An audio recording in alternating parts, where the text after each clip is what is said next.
Brazil, Argentina, কোন মুসলমানের বাচ্চা যদি তার কাছে প্রিয় হয়, এটা আল্লাহর কসম আমি বললাম, তোর ঈমানের সমস্যা, তোর ঈমানের সমস্যা, তোর ঈমানের সমস্যা, তোর মুসলমানিত্বের সমস্যা।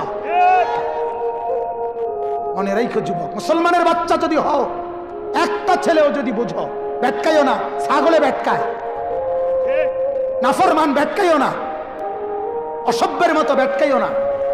এটা বেটকানির লেগে বলছি না, হাসার জন্য বলি নাই বেটা। ব্রাজিলের খেলোয়াড় কি তোমার বাপ? ব্রাজিলের সমস্ত খেলোয়াড় বেঈমান। বেঈমান কিনা? কথা বলেন না কেন? ব্রাজিলের খেলোয়াড় কাফের, আর্জেন্টিনার খেলোয়াড় কাফের। কাফের কেমনে মুসলমানের প্রিয় হয়? কোন মুসলমানের বাচ্চা কাফের নাম নিয়ে শিক্ষারে কেমনে? কথা বলেন না কেন?